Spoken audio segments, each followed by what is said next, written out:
بسم الله الرحمن الرحيم. ياسين والقرآن الحكيم إنك لمن المرسلين على صراط مستقيم تنزيل العزيز الرحيم لتنذر قوما ما أنذر آباؤهم فهم غافلون لقد حق القول على أكثرهم فهم لا يؤمنون إنا جعلنا في أعناقهم أغلالا فهي إلى الأذقان فهم مقمحون وجعلنا من بين أيديهم سدا ومن خلفهم سدا فأغشيناهم فهم لا يبصرون وسواء عليهم أأنذرتهم أم لم تنذرهم لا يؤمنون إنما تنذر من اتبع الذكر وخشي الرحمن بالغيب فبشره بمغفرة وأجر كريم إنا نحن نحيي الموتى ونكتب ما قدموا وآثارهم وكل شيء أحصيناه في إمام مبين واضرب لهم مثلا أصحاب القرية إذ جاءها المرسلون إذ أرسلنا إليهم اثنين فكذبوهما فعززنا بثالث فقالوا إنا إليكم مرسلون قالوا ما أنتم إلا بشر مثلنا وما أنزل الرحمن من شيء إن أنتم إلا تكذبون قالوا ربنا يعلم إنا إليكم لمرسلون وما علينا إلا البلاغ المبين قالوا إنا تطيرنا بكم لئن لم تنتهوا لنرجمنكم وليمسنكم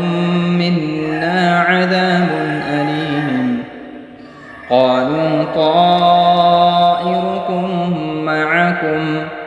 أئن ذكرتم بل أنتم قوم مسرفون وجاء من أقصى المدينة رجل يسعى قال يا قوم اتبعوا المرسلين اتبعوا من لا يسألكم أجرا وهم مهتدون وما لي لا أعبد الذي فطرني وإليه ترجعون أأتخذ من دونه آلهة إن يردني الرحمن بضر لا تغن عني شفاعتهم شيئا ولا ينقذون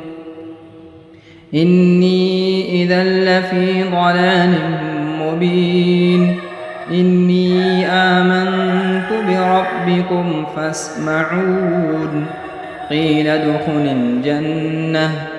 قال يا ليت قومي يعلمون بما غفر لي ربي وجعلني من المكرمين وما أنزلنا على قومه من بعده من جند من السماء وما كنا منزلين إن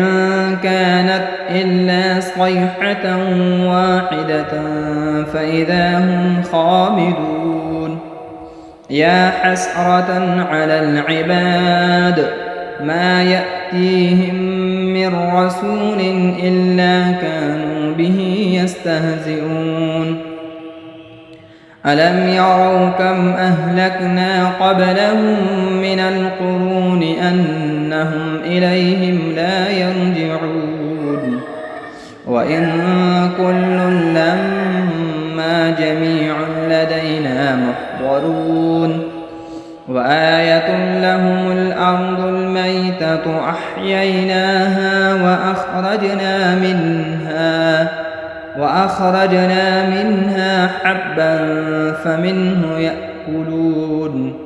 وجعلنا فيها جنات من نخيل وأعناب وفجرنا فيها من العيون ليأكلوا من ثمره وما عملته أيديهم أفلا يشكرون سبحان الذي خلق الأزواج كلها مما تنبت الأرض ومن أنفسهم ومما لا يعلمون وآية لهم الليل نسلخ منه النهار فإذا هم مظلمون والشمس تجري لمستقر لها ذلك تقدير العزيز العليم والقمر قدرناه منازل حتى عاد كالعرجون القديم لا الشمس ينبغي لها أن تدرك القمر ولا الليل سابق النهار وكل في فلك يسبحون وآية لهم أنا حملنا ذريتهم في الفلك المشحون وخلقنا لهم من مثله ما يركبون وإن نشأ نغرقهم فلا صريخ لهم ولا هم ينقذون إلا رحمة منا ومتاعا إلى حين وإذا قيل لهم اتقوا ما بين أيديكم وما خلفكم لعلكم ترحمون وما تأتيهم من آية من آيات ربهم إلا كانوا عنها معرضين وإذا قيل لهم أنفقوا مما رزقكم الله قال الذين كفروا للذين آمنوا أنطعم من لو يشاء الله أطعمه إن أنتم إلا في ضلال مبين ويقولون متى هذا الوعد إن كنتم صادقين ما ينظرون إلا صيحة واحدة تأخذهم وهم يخصمون فلا يستطيعون توصية ولا إلى أهلهم يرجعون ونفخ في الصور فإذا هم من الأجداث إلى ربهم ينسلون قالوا يا ويلنا من بعثنا من مرقدنا هذا ما وعد الرحمن وصدق المرسلون إن كانت إلا صيحة واحدة فإذا هم جميع لدينا محضرون فاليوم لا تظلم نفس شيئا ولا تجزون إلا ما كنتم تعملون إن أصحاب الجنة اليوم في شغل فاكهون هم وأزواجهم في ظلال على الأرائك متكئون لهم فيها فاكهة ولهم ما يدعون سلام قولا من رب رحيم. وامتازوا اليوم أيها المجرمون ألم أعهد إليكم يا بني آدم ألا تعبدوا الشيطان إنه لكم عدو مبين وأن اعبدوني هذا صراط مستقيم. ولقد أضل منكم جبلا كثيرا أفلم تكونوا تعقلون. هذه جهنم التي كنتم توعدون اصلوها اليوم بما كنتم تكفرون. اليوم نختم على أفواههم وتكلمنا أيديهم وتشهد أرجلهم بما كانوا يكسبون. ولو نشاء لطمسنا على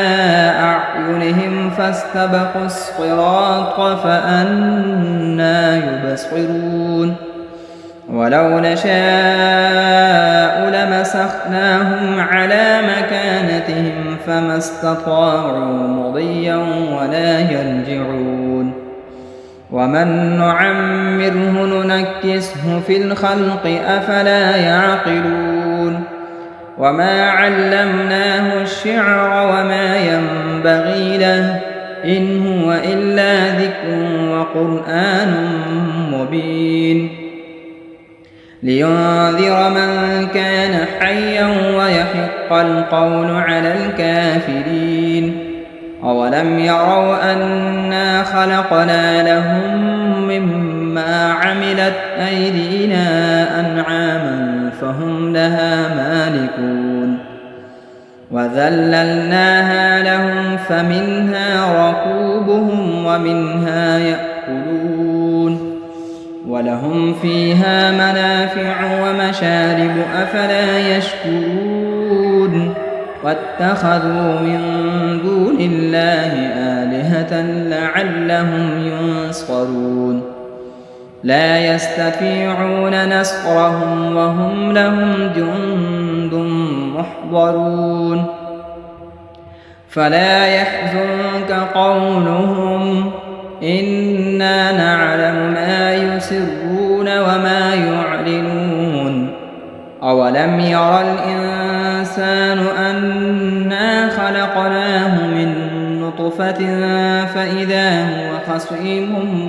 مبين. وضرب لنا مثلا ونسي خلقه قال من يحيي العظام وهي رميم قل يحييها الذي أنشأها أول مرة وهو بكل خلق عليم. الذي جعل لكم من الشجر الأخضر نارا فإذا أنتم منه توقدون. أوليس الذي خلق السماوات والأرض بقادر على أن يخلق مثلهم بلى وهو الخلاق العليم. إنما أمره إذا أراد شيئا أن يقول له كن فيكون. فسبحان الذي بيده ملكوت كل شيء وإليه ترجعون. بسم الله الرحمن الرحيم. الرحمن علم القرآن خلق الإنسان علمه البيان. الشمس والقمر بحسبان والنجم والشجر يسجدان. والسماء رفعها ووضع الميزان ألا تطغوا في الميزان وأقيموا الوزن بالقسط ولا تخسروا الميزان والأرض وضعها للأنام فيها فاكهة والنخل ذات الأكمام والحب ذو العصف والريحان فبأي آلاء ربكما تكذبان خلق الإنسان من صلصال كالفخار وخلق الجان من مارج من نار فبأي آلاء ربكما تكذبان رب المشرقين ورب المغربين فبأي آلاء ربكما تكذبان مرج البحرين يلتقيان بينهما برزخ لا يبغيان فبأي آلاء ربكما تكذبان يخرج منهما اللؤلؤ والمرجان فبأي آلاء ربكما تكذبان وله الجوار المنشآت في البحر كالأعلام فبأي آلاء ربكما تكذبان كل من عليها فان ويبقى وجه ربك ذو الجلال والإكرام فبأي آلاء ربكما تكذبان يسأله من في السماوات والأرض كل يوم هو في شأن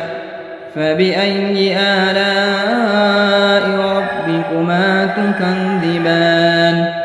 سنفرغ لكم أيها الثقلان فبأي آلاء ربكما تكذبان يا معشر الجن والإنس إن استطعتم أن تنفذوا من أقطار السماوات والأرض فانفذوا لا تنفذون إلا بسلطان فبأي آلاء ربكما تكذبان يرسل عليكما شؤاد من نار ونحاس فلا تنتصران فبأي آلاء ربكما تكذبان فإذا انشقت السماء فكانت وردة كالدهان فبأي آلاء ربكما تكذبان فيومئذ لا يسأل عن ذنبه إنس ولا جان فبأي آلاء ربكما تكذبان يعرف المجرمون بسيماهم فيؤخذ بالنواصي والأقدام فبأي آلاء ربكما تكذبان هذه جهنم التي يكذب بها المجرمون يطوفون بينها وبين حميم آن فبأي آلاء ربكما تكذبان ولمن خاف مقام ربه جنتان فبأي آلاء ربكما تكذبان ذواتا أفنان فبأي آلاء ربكما تكذبان فيهما عينان تجريان فبأي آلاء ربكما تكذبان فيهما من كل فاكهة زوجان فبأي آلاء ربكما تكذبان متكئين على فرش بطائنها من استبرق وجنى الجنتين دان فبأي آلاء ربكما تكذبان فيهن قاصرات الطرف لم يطمثهن إنس قبلهم ولا جان فبأي آلاء ربكما تكذبان كأنهن الياقوت والمرجان فبأي آلاء ربكما تكذبان هل جزاء الإحسان إلا الإحسان فبأي آلاء ربكما تكذبان ومن دونهما جنتان فبأي آلاء ربكما تكذبان مدهامتان فبأي آلاء ربكما تكذبان فيهما عينان نضاختان فبأي آلاء ربكما تكذبان فيهما فاكهة ونخل ورمان فبأي آلاء ربكما تكذبان فيهن خيرات حسان فبأي آلاء ربكما تكذبان حور مقصورات في الخيام فبأي آلاء ربكما تكذبان لم يطمثهن إنس قبلهم ولا جان فبأي آلاء ربكما تكذبان متكئين على رفرف خضر وعبقري حسان فبأي آلاء ربكما تكذبان تبارك اسم ربك ذي الجلال والإكرام بسم الله الرحمن الرحيم إذا وقعت الواقعة ليس لوقعتها كاذبة خافضة رافعة إذا رجت الأرض رجا وبست الجبال بسا فكانت هباء منبثا وكنتم أزواجا ثلاثا فأصحاب الميمنة ما أصحاب الميمنة وأصحاب المشأمة ما أصحاب المشأمة والسابقون السابقون أولئك المقربون في جنات النعيم ثلة من الأولين وقليل من الآخرين على سرر موضونة متكئين عليها متقابلين يطوف عليهم ولدان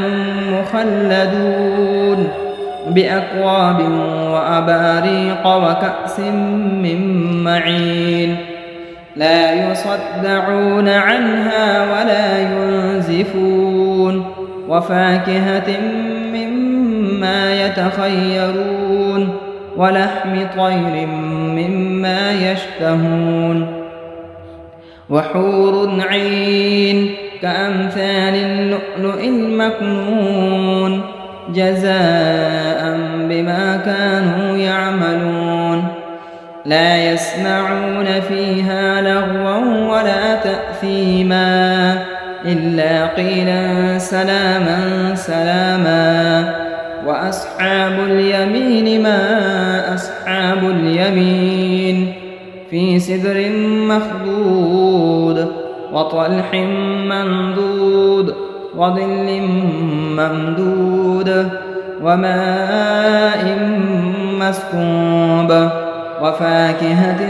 كثيرة لا مقطوعة ولا ممنوعة وفرش مرفوعة إنا أنشأناهن إنشاء فجعلناهن أبكارا عربا أترابا لأصحاب اليمين ثلة من الأولين وثلة من الآخرين. وأصحاب الشمال ما أصحاب الشمال في سموم وحميم وظل من يحموم لا بارد ولا كريم إنهم كانوا قبل ذلك مترفين وكانوا يصرون على الحنث العظيم وكانوا يقولون أئذا متنا وكنا ترابا وعظاما أئنا لمبعوثون أو آباؤنا الأولون قل إن الأولين والآخرين لمجموعون إلى ميقات يوم معلوم ثم إنكم أيها الضالون المكذبون لآكلون من شجر من زقوم فمالئون منها البطون فشاربون عليه من الحميم فشاربون شرب الهيم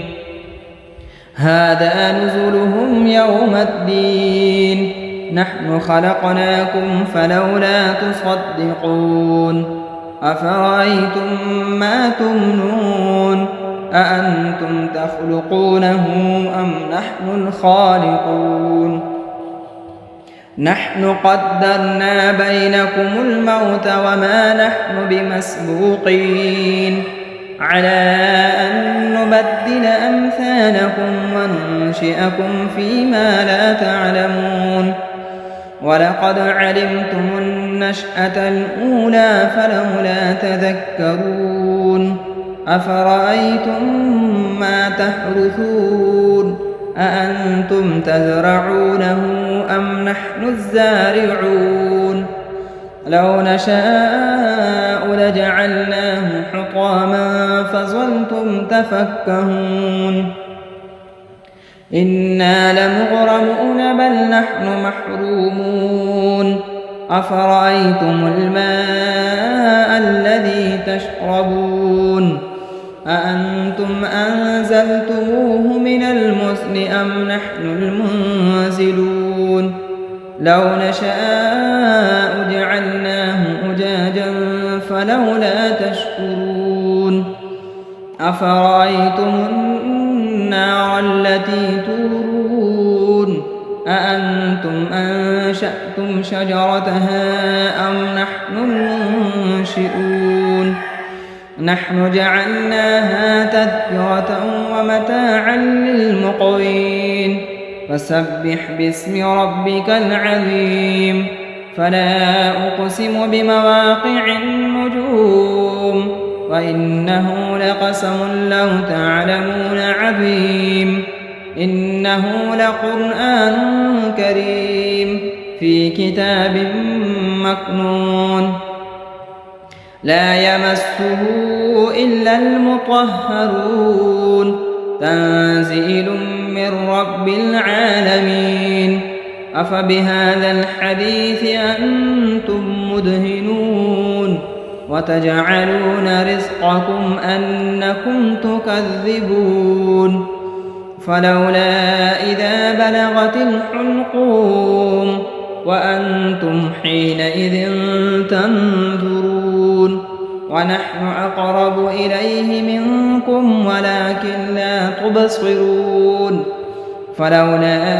إن كنتم غير مدينين أرجعونها إن كنتم صادقين فأما إن كان من المقربين فروح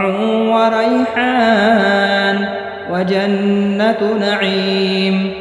وأما إن كان من أصحاب اليمين فسلام لك من أصحاب اليمين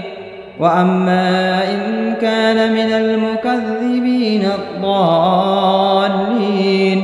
فنزل من حميم وتصلية جحيم إن هذا لهو حق اليقين فسبح باسم ربك العظيم بسم الله الرحمن الرحيم تبارك الذي بيده الملك وهو على كل شيء قدير الذي خلق الموت والحياة ليبلوكم أيكم أحسن عملا وهو العزيز الغفور الذي خلق 7 سماوات طباقا ما ترى في خلق الرحمن من تفاوت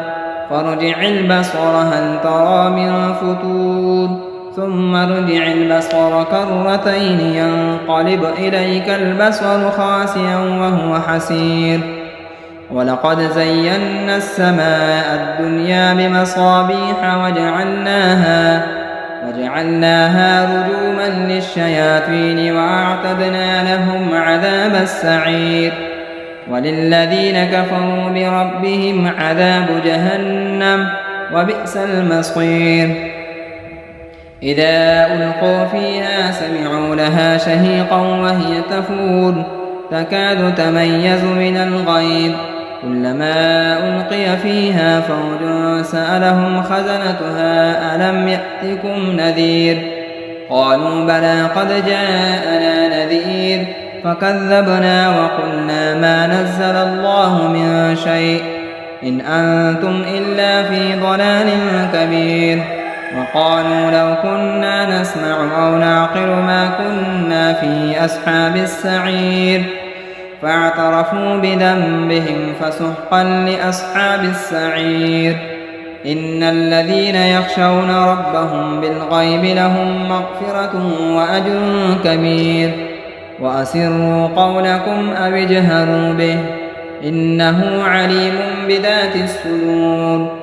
ألا يعلم من خلق وهو اللطيف الخبير هو الذي جعل لكم الأرض ذلولا فامشوا في مناكبها وكلوا من رزقه وإليه النشور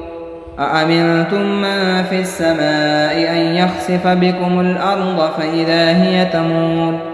أم أمنتم من في السماء أن يرسل عليكم حاصبا فستعلمون كيف نذير ولقد كذب الذين من قبلهم فكيف كان نكير أولم يروا إلى الطير فوقهم صافات ويقبض ما يمسكهن إلا الرحمن إنه بكل شيء بصير أمن هذا الذي هو جند لكم ينصركم من دون الرحمن إن الكافرون إلا في غرور أمن هذا الذي يرزقكم إن أمسك رزقه بل لجوا في عتو ونفور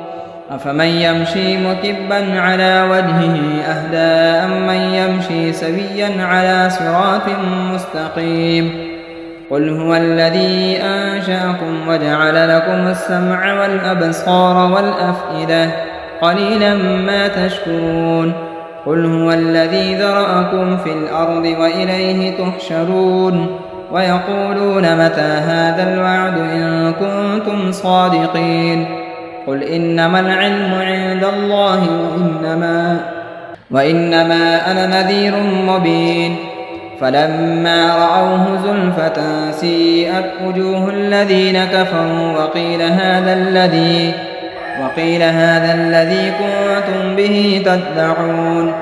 قل أرأيتم إن أهلكني الله ومن معي أو رحمنا فمن يجير الكافرين من عذاب أليم